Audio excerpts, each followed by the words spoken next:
सत श्री अकाल। तुसीं देख रहे हो इंडिया न्यूज़ पंजाब ते मैं हाँ तुहाडे नाल अनुष्का राणा लैके हाज़र हाँ खबरों का बुलेटिन जिस विच तुहानूं रूबरू करावांगे पंजाब दीआं कुछ अहम ते चोणवीआं खबरों दे नाल। शुरुआत करते हैं। सुखपाल खैहरा ने ट्वीट करता है। सुखपाल खैहरा ने ट्वीट करके कहा है राजा वड़िंग नूं अपील की है पार्टी का ध्यान पंजाब के मुद्दों वल देण दी उन्होंने मांग की है। उन्होंने कहा है कि मैं ईडी ते बिकॉज का सामना किया है तो जेकर साडे नेता ईमानदार ने फिर चिंता क्यों कर रहे हो। मामले ते नील गर्ग का प्रतिक्रम भी सामने आया है। देखो सुखपाल सिंह खैहरा का पंजाब कांग्रेस के प्रधान नूं कीता होया ट्वीट जिहड़ा है वो खाना जंगी का ताज़ा सबूत हैगा। राजा वड़िंग नूं पंजाब कांग्रेस दे विच कोई भी प्रधान मनण नूं तैयार नहीं है, ना केवल हिंदुस्तान पद्धर के उत्ते बल्कि पंजाब दे विच भी जिहड़ी है कांग्रेस दे विच खाना जंगी लगातार जारी है। इन्हां नूं पंजाब दे नाल कोई लेना देना नहीं हैगा। पिछले 5 सालों तो लगातार आम आदमी पार्टी आवाज़ बुलंद करती रही, कांग्रेस नूं जताउंदी रही कि बेअदबी का मसला हल करो, नशियां का मसला हल करो, बेरोज़गारी का मसला हल करो, किसानों का मसला हल करो। पर कांग्रेस ने सिर्फ तो सिर्फ माफिया की पुष्टपनाही की ते जां फिर जिहड़े कि अपनी लड़ाई दे विच ओह टाइम पास किया। हुण भी जदों आम आदमी पार्टी सरदार भगवंत सिंह मान की अगवाई दे विच पंजाब दे विच करप्शन के खिलाफ लड़ रही हैगी है, तो जदों कांग्रेस के साबका मंत्रियों का नाम लगातार करप्शन दे विच आ रहा हैगा और कांग्रेस की लीडरशिप जिहड़ी है उन्होंने बचाउण ते लगी हुई है। तो दूसरे बन्ने पंजाब के मसलों के उत्ते जिथे कि एक अपोजिशन होने के नाते उन्होंने अपना बंदा रोल अदा करना चाहिए सी, कंस्ट्रक्टिव रोल अदा करना चाहिए सी, उस तो वो भटक चुकी है। सो अज इस गल की पुष्टि हो गई है कि जो आम आदमी पार्टी लगातार कहती आई है कि कांग्रेस दे विच सिर्फ तो सिर्फ कुर्सी की लड़ाई है, मुद्दों की लड़ाई नहीं हैगी। बीते दिन ही सोनाली फोगाट की मौत का मामला सामने आया सी ते उन्हां दी इस घटना के नाल एक होर वीडियो भी सामने आई है। मौत तो पहला क्लब की दसी जा रही है। सीसीटीवी फुटेज ते वीडियो च सोनाली नूं जबरदस्ती एक व्यक्ति के वल्लों कुछ पिलाते हुए नज़र आ रहे। दसदी है कि यह वीडियो उस गोवा के उस क्लब की दसी जा रही है जिथे कि सोनाली फोगाट आखिर विच दिसे सन ते इस दौरान उन्हां नूं कोई उन्होंने कुछ पिला रहा है। तो दसदी है कि उन्होंने जो पोस्टमार्टम रिपोर्ट आई सी उस दे विच भी ये आया सामने आया सी कि उन्होंने कोई तरल पदार्थ दे विच ड्रग दिता गया जिस तो बाद उन्होंने दे नाल कुटमार की गई है। तो इस मामले की हुणे वीडियो सामने आई है। तो एक्सक्लूसिव फुटेज असीं तुहानूं दिखा रहे हैं इंडिया न्यूज़ पंजाब ते जिथे कि सोनाली फोगाट की मौत तो पहला दी वीडियो दसी जा रही है जिथे कि एक व्यक्ति उन्होंने कुछ जबरदस्ती पिलांदा होया नज़र आ रहा है। तो उस तो बाद तुहानूं दस दिए एक होर सीसीटीवी भी सामने आई सी जिथे कि क्लब के बाहर वो लड़खड़ाते हुए चलते नज़र आ रहे सन। तो उस हुण उस क्लब के अंदर की भी वीडियो सामने आई है जिथे कि व्यक्ति सोनाली फोगाट नूं कुछ पिलांदा होया नज़र आ रहा है। तो हो सकता है कि जो सोनाली फोगाट की पोस्टमार्टम के विच जो तत्थ सामने आए सन कि उन्होंने ड्रग दिता गया सी वो इसे तरल पदार्थ के विच उन्होंने दिता गया होवे।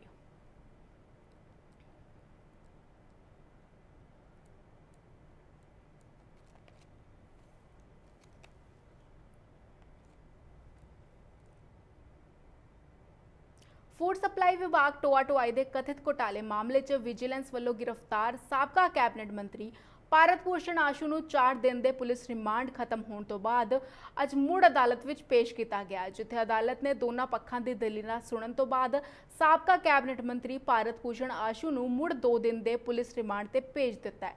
उत्थे ही इस दौरान साबका डीएसपी बलविंदर सेखों अपने साथियों समेत पहुंचे तो उन्होंने साबका कैबिनेट मंत्री भारत भूषण आशू का विरोध भी जताया है।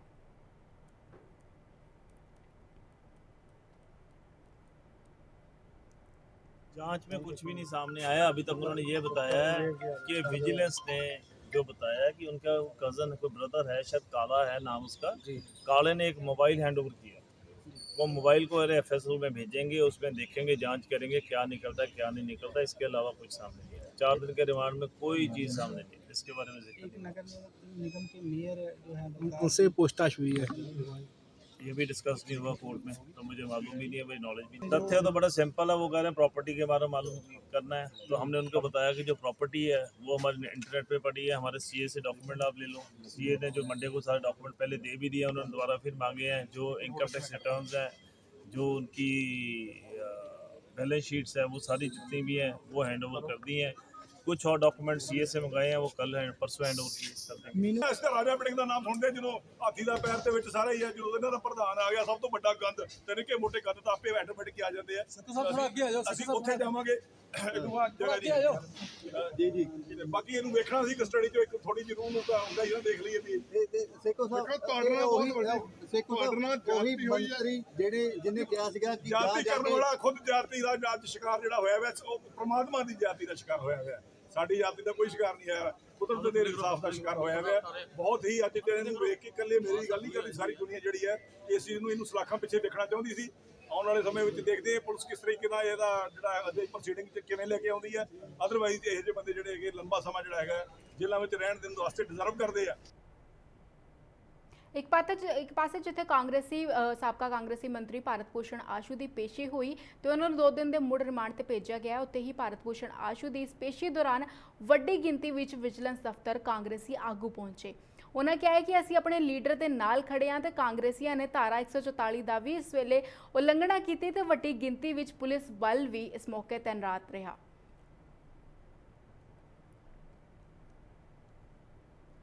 ਰਹਿੰਦੇ ਹੋਏ ਅਸੀਂ ਕਾਨੂੰਨ ਦਾ ਸਾਹਮਣਾ ਕਰਾਂਗੇ ਔਰ ਸੱਚ ਜਿਹੜਾ ਵਾ ਲੋਕਾਂ ਦੇ ਸਾਹਮਣੇ ਆਏਗਾ। ਸੀਐਮ ਮਾਨ ਵੱਲੋਂ ਜਿਹੜਾ ਇੱਕ ਟਵੀਟ ਕੀਤਾ ਗਿਆ ਸੀ, ਕਹਿੰਦੇ ਵੀ ਸਾਨੂੰ ਕਹਿੰਦੇ ਤੁਸੀਂ ਪੜ੍ਹ ਲਓ, ਕਹਿੰਦੇ ਉੱਥੇ ਜਾ ਕੇ ਪ੍ਰਦਰਸ਼ਨ ਕਰਦੇ ਸੀ, ਕਹਿੰਦੇ ਅਸੀਂ ਪੜ੍ਹ ਲਿਆ। ਨਹੀਂ ਦੇਖੋ, ਅਸੀਂ ਜਦੋਂ ਸ਼ਾਂਤੀਪੂਰਵਕ ਅੱਜ ਵੀ ਪ੍ਰਦਰਸ਼ਨ ਕਰ ਰਹੇ ਹਾਂ ਔਰ ਉਦੋਂ ਵੀ ਅਸੀਂ ਕਿਹਾ ਸੀ ਕਿ ਅਸੀਂ ਤੁਹਾਡੇ ਸਾਹਮਣੇ ਆ। ਆਸ਼ੂ ਜੀ ਨੇ ਵੀ ਉੱਥੇ ਵਿਜੀਲੈਂਸ ਦਫ਼ਤਰ ਜਾ ਕੇ ਇਹੀ ਕਿਹਾ ਕਿ ਮੈਂ ਦੱਸੋ ਮੈਨੂੰ ਕਿੱਥੇ ਚਾਹੀਦਾ, ਮੈਂ ਆਉਣ ਨੂੰ ਤਿਆਰ ਹਾਂ। ਪਰ ਤੁਸੀਂ ਹੁਣ ਇਹਨੂੰ ਗਲਤ ਤਰੀਕੇ ਦੇ ਨਾਲ ਜਾਂ ਤੁਸੀਂ ਇਹਨੂੰ ਪਿਛਲੇ ਦਰਵਾਜ਼ੇ ਦੇ ਰਾਹੀਂ ਇਸ ਤਰ੍ਹਾਂ ਜਿਹੜੇ ਸਾਡੇ ਆਗੂ ਨੇ ਉਹਨਾਂ ਨੂੰ ਫੜਨ ਦੀ ਕੋਸ਼ਿਸ਼ ਕਰ ਰਹੇ ਹੋ।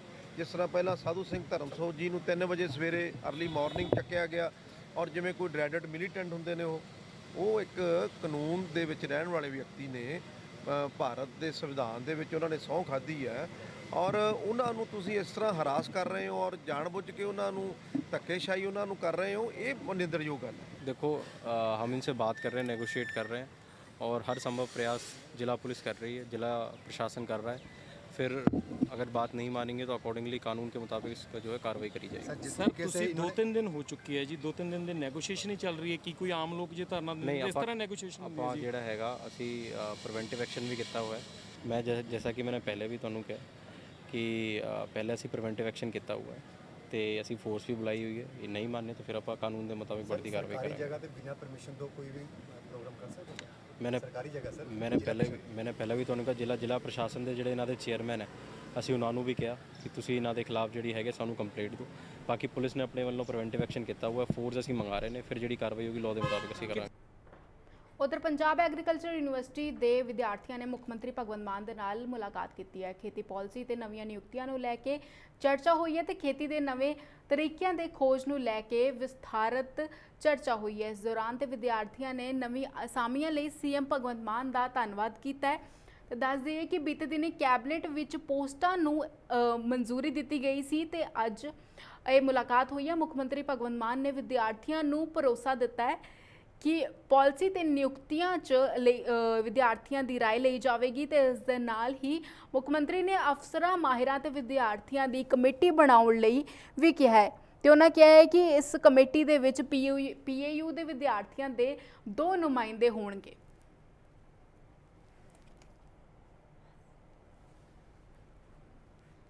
ਜਿਹੜੀਆਂ ਸਾਡੀਆਂ ਇਹ ਮੰਗਾਂ ਸੀਗੀਆਂ ਪਿਛਲੀਆਂ, ਅਸੀਂ ਕੋਈ ਤਕਰੀਬਨ 34 ਦਿਨ ਤੋਂ ਜਿਹੜਾ ਯੂਨੀਵਰਸਿਟੀ ਦੇ ਵਿੱਚ ਅਸੀਂ ਧਰਨਾ ਲਾ ਕੇ ਬੈਠੇ ਹੋਏ ਸੀਗੇ। ਸੋ ਸਾਨੂੰ ਅੱਜ ਕੱਲ੍ਹ ਉਹਨਾਂ ਵੱਲੋਂ ਸਾਨੂੰ ਇਨਵਾਈਟ ਕੀਤਾ ਗਿਆ ਮੀਟਿੰਗ ਦੇ ਲਈ। ਮੀਟਿੰਗ ਬਹੁਤ ਸਾਡੀ ਫਰੂਟਫੁਲ ਰਹੀ ਉਹਨਾਂ ਦੇ ਨਾਲ। ਉਹਨਾਂ ਨੇ ਸਾਡੀਆਂ ਗੱਲਾਂ ਨੂੰ ਬੜੇ ਗੌਰ ਦੇ ਨਾਲ ਸੁਣਿਆ ਤੇ ਸਾਡੀਆਂ ਗੱਲਾਂ ਨੂੰ ਵਿਚਾਰਿਆ ਉਹਨਾਂ ਨੇ। ਜਿਹੜੀਆਂ ਕੱਲ੍ਹ ਕੈਬਨਿਟ ਦੇ ਵਿੱਚ ਤਕਰੀਬਨ 200 ਦੇ ਕਰੀਬ ਏਡੀਓ, 150 ਏਐਸਆਈ ਤੇ 9 ਜਿਹੜੇ ਲੈਬ ਅਟੈਂਡੈਂਟ ਦੀਆਂ ਪੋਸਟਾਂ ਜਿਹੜੀਆਂ ਉਹਨਾਂ ਨੇ ਆਲਰੇਡੀ ਕਲੀਅਰ ਕਰ ਦਿੱਤੀਆਂ। ਅਸੀਂ ਉਹਨਾਂ ਨੂੰ ਇਸ ਤੋਂ ਵੱਧ ਜਿਹੜੀਆਂ ਪੋਸਟਾਂ ਵਾ ਉਹ ਕੈਬਨਿਟ ਤੋਂ ਅਪਰੂਵਲ ਦੇ ਲਈ ਉਹਨਾਂ ਨੂੰ ਰਿਕੁਐਸਟ ਕੀਤੀ। ਉਹਨਾਂ ਨੇ ਸਾਡੀ ਇਸ ਰਿਕੁਐਸਟ ਨੂੰ ਐਕਸੈਪਟ ਵੀ ਕੀਤਾ ਹੈ। ਉਹਨਾਂ ਨੇ ਕਿਹਾ ਕਿ ਅਸੀਂ ਇਸ ਨੂੰ ਕੰਸੀਡਰ ਕਰਾਂਗੇ। ਫਰਦਰ ਮੇਰੇ ਸਾਥੀ ਬਾਬਾ ਜੀ ਤੁਹਾਨੂੰ ਇਸ ਦੇ ਉੱਤੇ ਬਰੀਫ ਕਰ ਦੇਣਗੇ। ਸੀਐਮ ਸਾਹਿਬ ਨੇ ਸਾਡੀ ਜਿਹੜੀ ਗਰਾਊਂਡ ਲੈਵਲ ਤੇ ਜਿਹੜੀ ਰਿਐਲਿਟੀ ਸੀ ਅਸੀਂ ਉਹਨਾਂ ਨੂੰ ਦੱਸੀ, ਉਹਨਾਂ ਨੇ ਸੁਣੀ। ਅਗਲੀ ਰਣਨੀਤੀ ਬਾਰੇ ਉਹਨਾਂ ਨੇ ਕਿਹਾ ਸਾਡੀ ਇੱਕ ਕਮੇਟੀ ਫਾਰਮ ਕਰ ਦਿੱਤੀ ਗਈ ਹੈ ਜੀ।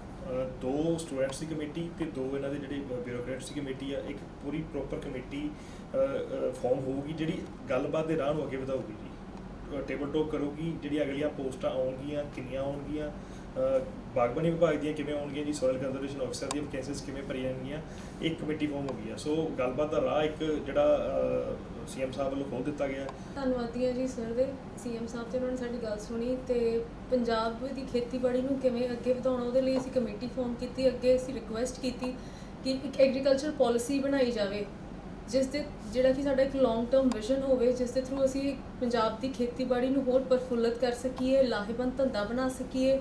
ਸਤਿ ਸ਼੍ਰੀ ਅਕਾਲ ਜੀ। ਇਸ ਵਕਤ ਮੇਰੇ ਨਾਲ PAU ਦੇ ਪੜ੍ਹੇ ਹੋਏ ਸਾਡੇ ਨੌਜਵਾਨ ਮੁੰਡੇ ਕੁੜੀਆਂ MSc ਐਗਰੀਕਲਚਰ BSc ਐਗਰੀਕਲਚਰ ਦੀਆਂ ਪੜ੍ਹਾਈਆਂ ਕੀਤੀਆਂ ਹੋਈਆਂ ਨੇ ਤੇ ਉਹ ਅੱਜ ਮਿਲਣ ਆਏ ਸੀ। ਤੇ ਮੈਂ ਜਦੋਂ ਇਲੈਕਸ਼ਨ ਦੇ ਵਿੱਚ ਪ੍ਰਚਾਰ ਕਰਦਾ ਸੀ ਤਾਂ ਮੈਂ ਵੀ ਇਹ ਗੱਲ ਕਹਿੰਦਾ ਸੀਗਾ ਕਿ ਖੇਤੀ ਜਿਹੜੀ ਹੈ ਉਹ ਲਾਹੇਵੰਦ ਧੰਦਾ ਬਣਾਉਣੀ ਹੈ, ਮਜਬੂਰੀ ਦਾ ਧੰਦਾ ਨਹੀਂ ਬਣਨ ਦੇਣਾ ਇਹਨੂੰ ਕਿ ਮਜਬੂਰੀ 'ਚ ਹੀ ਖੇਤੀ ਕਰਨੀ ਪਵੇ। ਨਵੀਆਂ ਤਕਨੀਕਾਂ ਜੇ ਖੇਤੀ 'ਚ ਆਉਣਗੀਆਂ ਤਾਂ ਖੇਤੀ ਜਿਹੜੀ ਹੈ ਬਹੁਤ ਉੱਪਰ ਜਾ ਸਕਦੀ ਹੈ। ਪੰਜਾਬ ਦੀ ਧਰਤੀ ਜਿਹੜੀ ਇੰਨੀ ਜ਼ਰਖੇਜ਼ ਹੈ, ਇੰਨੀ ਉਪਜਾਊ ਹੈ ਕਿ ਕੁਝ ਵੀ ਇੱਥੇ ਬੀਜਿਆ ਜਾ ਸਕਦਾ ਤੇ ਕੁਝ ਵੀ ਉਗਾਇਆ ਜਾ ਸਕਦਾ। ਸੋ ਕਾਰਨ ਇਹੀ ਹੈ ਕਿ ਖੇਤੀਬਾੜੀ ਵਿਭਾਗ ਜਾਂ ਫਿਰ ਯੂਨੀਵਰਸਿਟੀ ਵੱਲੋਂ ਕਮਿਊਨੀਕੇਸ਼ਨ ਗੈਪ ਰਹਿ ਜਾਂਦਾ ਹੈ ਕਿ ਫਾਰਮਰ ਤੱਕ, ਕਿਸਾਨ ਤੱਕ ਉਹ ਗੱਲ ਪਹੁੰਚਦੀ ਨਹੀਂ ਹੈਗੀ ਕਿ ਜਿਹੜੀ ਕੋਈ ਸੁੰਡੀ ਲੱਗੀ ਹੈ ਉਹਨੂੰ ਸਪਰੇਅ ਕਿਹੜੀ ਕਰੀਏ, ਕਿੰਨੀ ਵਾਰੀ ਸਪਰੇਅ ਕਰੀਏ, ਕਿੰਨੀ ਮਾਤਰਾ 'ਚ ਸਪਰੇਅ ਕਰੀਏ, ਰੇਹ ਕਿੰਨਾ ਪਾਉਣਾ ਹੈ। ਸੋ ਇਹ ਥੋੜ੍ਹਾ ਜਿਹਾ ਗੈਪ ਰਹਿ ਜਾਂਦਾ ਹੈ। ਉਹਦੇ ਲਈ ਅਸੀਂ ਅਨਾਊਂਸ ਕਰਦੇ ਰਹੇ ਹਾਂ, ਇੱਕ ਵਾਅਦਾ ਕਰਦੇ ਰਹੇ ਹਾਂ ਲੋਕਾਂ ਨਾਲ ਕਿ ਅਸੀਂ ਖੇਤਾਂ ਦੇ ਮਾਸਟਰ ਰੱਖਾਂਗੇ। ਜਿਵੇਂ ਸਕੂਲ ਦੇ ਵਿੱਚ ਟੀਚਰ ਹੁੰਦੇ ਨੇ ਹਰ ਰੋਜ਼ ਪਿੰਡ ਦੇ ਵਿੱਚ ਬੱਚਿਆਂ ਨੂੰ ਪੜ੍ਹਾਉਣ, ਉਸੇ ਤਰ੍ਹਾਂ MSc ਐਗਰੀਕਲਚਰ BSc ਐਗਰੀਕਲਚਰ ਤੇ ਐਗਰੀਕਲਚਰ ਨਾਲ ਰਿਲੇਟਡ ਹੋਰ ਪੜ੍ਹਾਈਆਂ ਜਿਹੜੀਆਂ ਡਿਪਲੋਮੇ ਡਿਗਰੀਆਂ ਕੀਤੀਆਂ ਹੋਈਆਂ ਉਹਨਾਂ ਮੁੰਡੇ ਕੁੜੀਆਂ ਨੂੰ ਆਪਾਂ ਰੱਖਾਂਗੇ ਤੇ ਉਹ ਖੇਤਾਂ ਦੇ ਮਾਸਟਰ ਹੋਣਗੇ ਤੇ ਉਹ ਦੱਸਣਗੇ ਕਿ ਉਹਨਾਂ ਦੀ ਪੜ੍ਹਾਈ ਮੁਤਾਬਕ ਜੋ ਉਹਨਾਂ ਨੇ ਵਿੱਦਿਆ ਹਾਸਲ ਕੀਤੀ ਹੈ ਕਿ ਉਹ ਕਿਹੜੀ ਸੁੰਡੀ ਲੱਗੀ ਹੈ ਜਾਂ ਕਿਹੜਾ ਵਾਇਰਸ ਜਿਹੜਾ ਫਸਲ ਦੇ ਵਿੱਚ ਆ ਗਿਆ ਜਿਹੜਾ ਪਹਿਲਾਂ ਨਹੀਂ ਦੇਖਿਆ ਗਿਆ ਕਦੇ, ਤਾਂ ਕਿ ਉਹਦਾ ਛੇਤੀ ਤੋਂ ਛੇਤੀ ਪਹਿਲੀ ਸਟੇਜ 'ਤੇ ਇਲਾਜ ਹੋ ਸਕੇ। ਅਸੀਂ ਕੱਲ੍ਹ ਕੈਬਨਿਟ ਦੇ ਵਿੱਚ ਇੱਕ ਮੁੱਦਾ ਲੈ ਕੇ ਆਂਦਾ ਜਿਹਦੇ ਵਿੱਚ ਖੇਤੀਬਾੜੀ ਵਿਭਾਗ ਵੱਲੋਂ 359 ਪੋਸਟਾਂ ਜਿਹੜੀਆਂ ਖਾਲੀ ਸੀ ਉਹ ਭਰਨੀਆਂ ਨੇ, ਜਿਹਦੇ ਵਿੱਚ 200 ADO ਦੀਆਂ ਨੇ ਔਰ 150 ਇਹਦੇ ਵਿੱਚ ਸਬ ਇੰਸਪੈਕਟਰ ਨੇ ਔਰ 9 ਜਿਹੜੇ ਨੇ ਉਹ ਲੈਬਸ ਨਾਲ ਰਿਲੇਟਡ ਜਿਹੜੇ ਟੈਕਨੀਸ਼ੀਅਨਸ ਨੇ। 359 ਪੋਸਟਾਂ ਨੇ ਪਰ ਪੋਸਟਾਂ ਹਜੇ ਹੋਰ ਚਾਹੀਦੀਆਂ ਨੇ। ਬਹੁਤ ਸਾਰੇ ਮੁੰਡੇ ਕੁੜੀਆਂ ਹੋਰ ਵੀ MSc BSc ਐਗਰੀਕਲਚਰ ਕੀਤੀ ਹੋਈ ਹੈ, ਆਪਣੀਆਂ ਪੋਸਟਾਂ ਦੀ ਵੇਟ ਕਰ ਰਹੇ ਨੇ। ਸੋ ਫਿਲਹਾਲ ਅਸੀਂ ਇਹ ਰਸਤਾ ਖੋਲ੍ਹਿਆ, ਇਹਨਾਂ ਨੂੰ ਅਸੀਂ ਗਵਰਨਮੈਂਟ ਦਾ ਹਿੱਸਾ ਬਣਾਉਣ ਚੱਲੇ ਹਾਂ ਤੇ ਗਵਰਨਮੈਂਟ ਦਾ ਹਿੱਸਾ ਬਣ ਕੇ ਜਦੋਂ ਇਹ ਫੀਲਡ ਦੇ ਵਿੱਚ ਜਾਣਗੇ ਉੱਥੋਂ ਜਿਹੜੀ ਰਿਪੋਰਟ ਆਊਗੀ ਉਹਦੇ ਮੁਤਾਬਕ ਐਗਰੀਕਲਚਰ ਪਾਲਿਸੀ ਵੀ ਬਦਲਾਂਗੇ।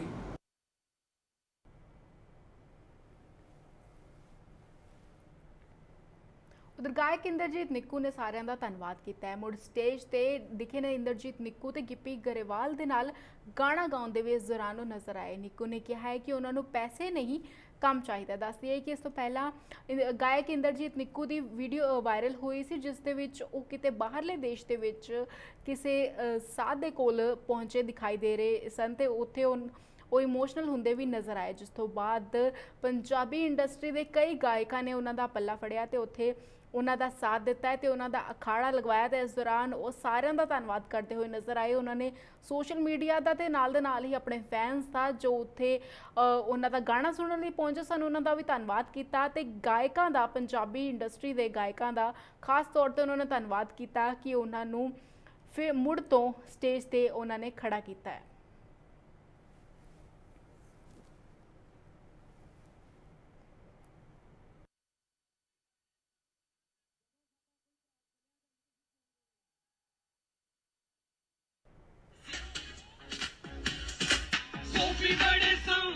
ਜਦੋਂ ਸਾਡਾ ਕੋਈ ਭਰਾ ਚਲਿਆ ਜਾਂਦਾ ਤਾਂ ਅਸੀਂ ਜਿਉਂਦੇ ਦੇ ਨਾਲ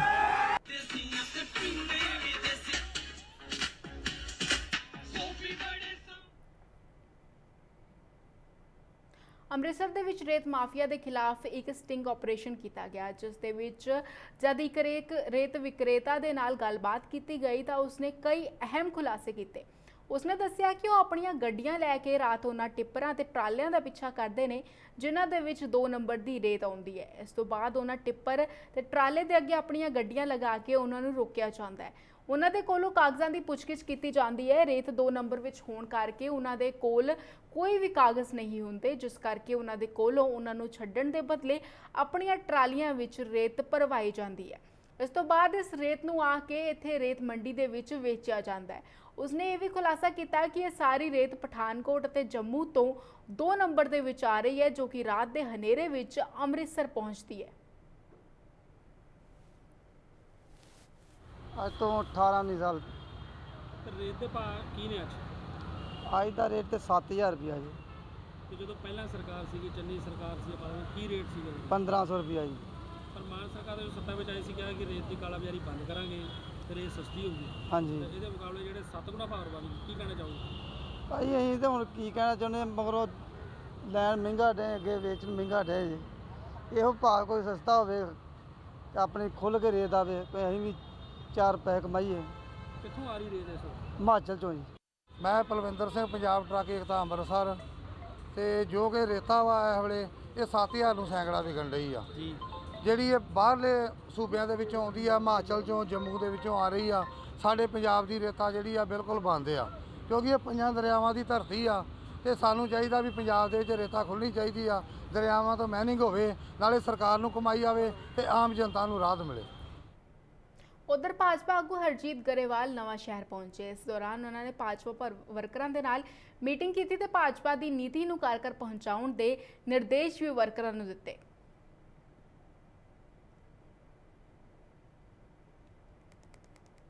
ਕੀ ਕਹਿਣਾ ਚਾਹੁੰਦੇ ਹੋ?